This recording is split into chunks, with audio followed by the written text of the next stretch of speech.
Good morning, everybody.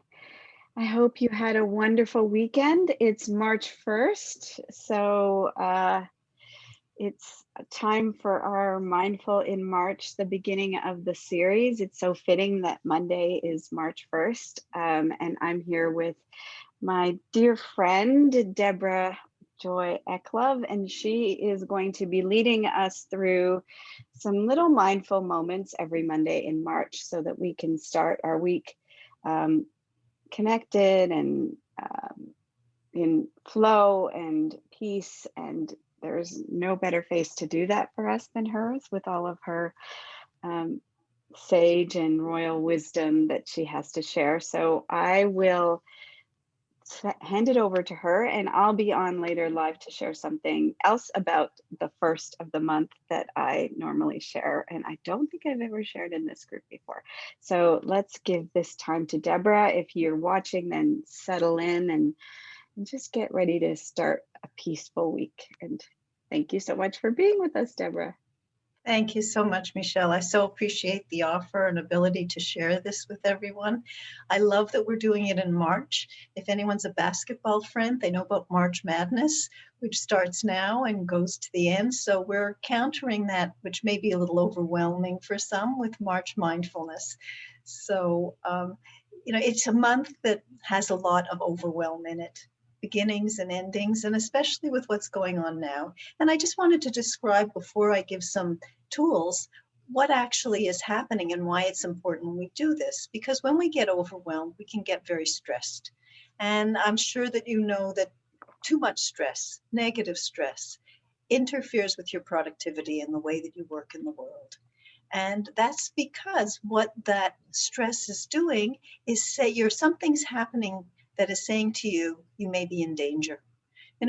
We have a nervous system, and our nervous system is there to protect us. So if we're chased by a tiger, we got stressed and everything has to go to our limbs to get us out of the way.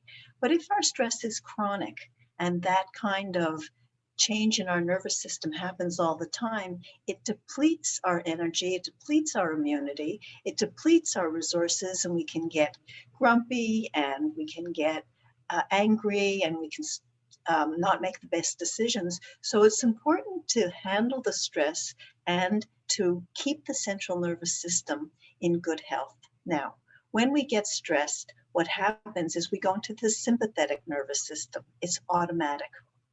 You can't control that. What we want to be in is the parasympathetic side of the nervous system, which is the calm and the peace.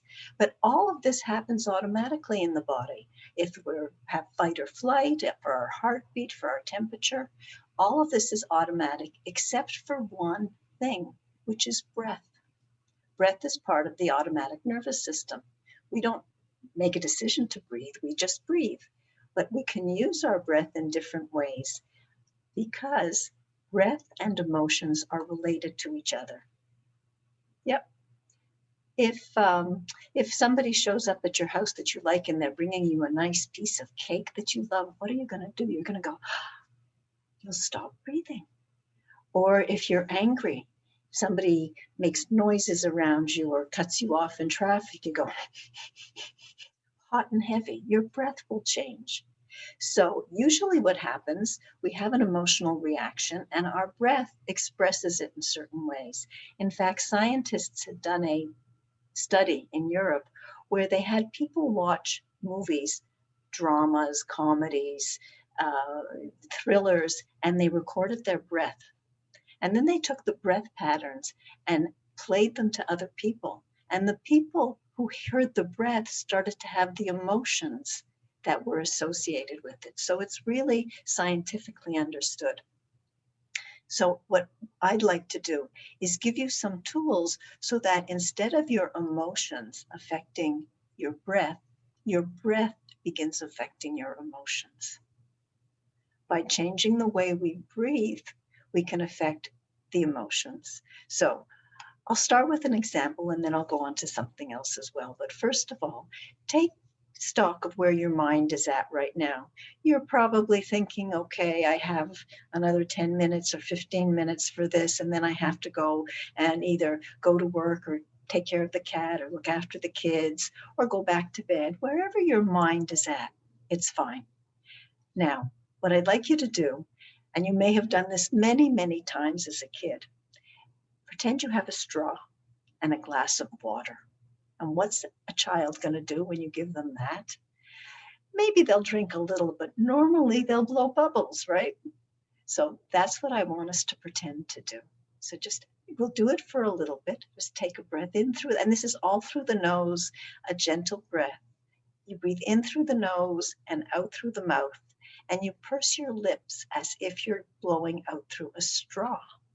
So let's do this. We'll do 6 or 7 breaths, okay? And you can close your eyes if you're comfortable. Just take a breath in.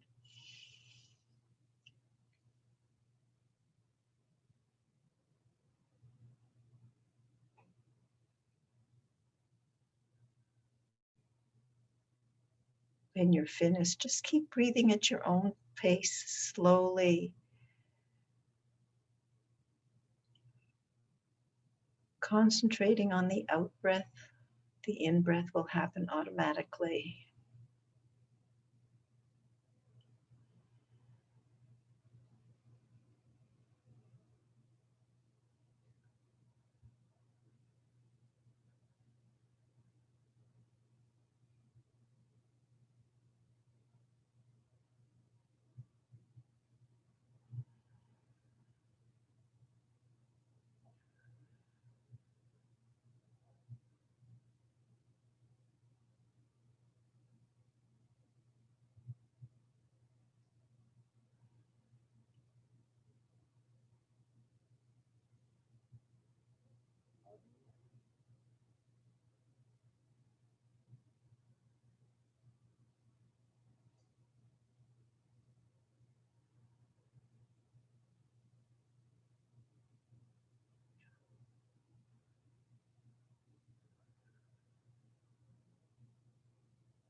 And just continue breathing out, and then gently return to your normal breath.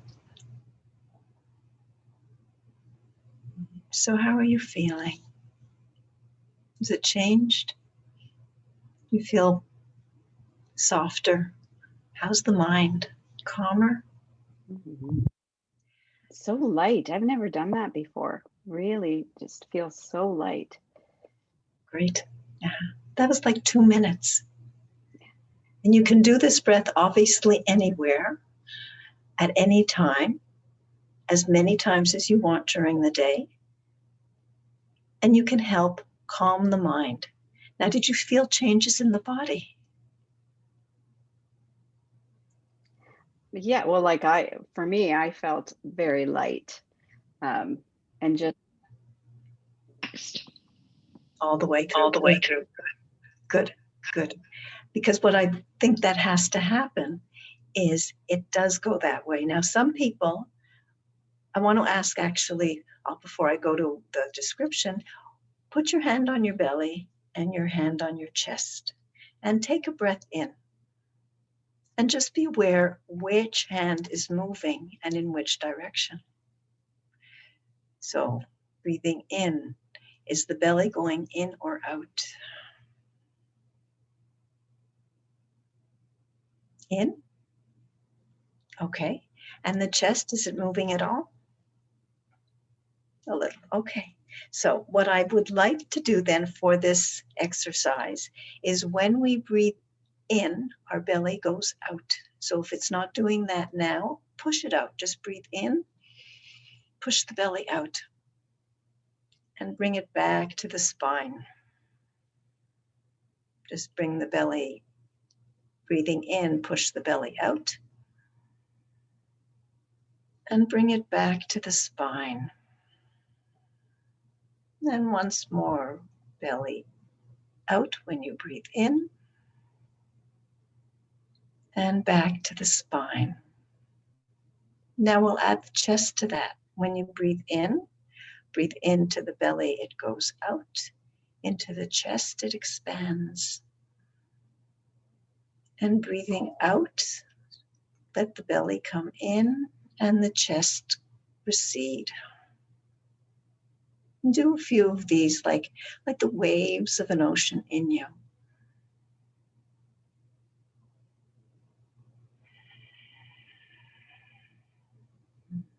And if when you breathe out, you want to start with your chest and then go to the belly, that's fine.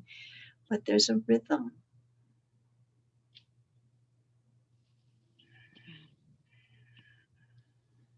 So how does that feel? But it's really nice. It's very different. Yeah. It's different. And what it is like the waves of the ocean coming in and out. You see, everything that happens to us happens in the body. So the body's the container that we understand and know. And there's certain things we can do for the body to get the most breath in. And when we get the most breath in addition to life force energy, which I'll talk about at another time, we're obviously getting oxygen. And it's obviously important we need oxygen in our blood. And that's what those monitors in the hospital show. What we also need is oxygen in our organs. And that can be different than what's in our blood. So when we use the body in certain ways, we can open up our capacity for oxygen in the body and for the health of oxygen throughout the body. So what we just did is what's sometimes called the full yogic breath. And that helps the expansion. And as we do it more, you get a feeling like the ocean is in you. Those waves, those beautiful, calm, not foamy, not problematic waves, but the ones that you want to spend your time by the beach. And you can use that kind of a breath also anytime. So expanding the body that way is important. And I'll just show one other breath for this morning, and we'll build on it next time. My aim this month is to start with some of the more obvious, the denser parts of us that we know, and move slowly to the more subtle parts of us so we can build and have these tools for the month of March and for the rest of our lives.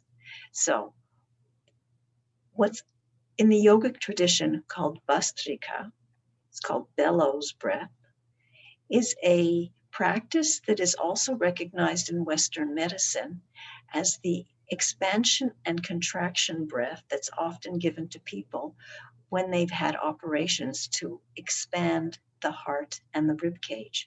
So I'm going to do the most simple way that everybody should be able to do. If you have any pain, if you have any discomfort, you know your body, it's up to you. So just do what you can. And it's very simple to do because all you have to do is when you breathe in is I want you to expand your rib cage out. So if you want to put your hands on your ribs and push them out, you can use your muscles. If you're a singer, you know this intercostal breathing. And now the others, we can use it too. And when you breathe out, bring it in. When you breathe in, expand out. And back in. And yes, all through the nose. Nose breathing is important.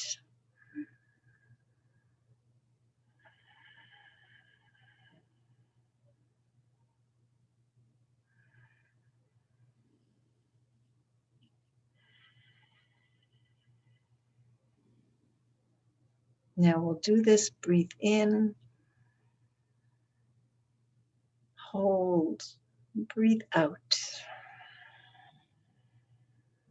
Hold. Breathe in. Hold. Breathe out. Hold. Two more. Breathe in.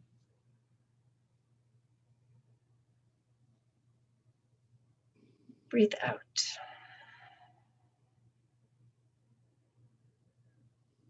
Breathe in. Breathe out. And relax. And that just means sit and bring awareness to what's going on in the body, in the head, in the mind. That's all it means. Nothing to do, nothing to judge, nothing to know. Just be aware. There's no mistakes. There's no right or wrong. Just be aware what's happening with you right now.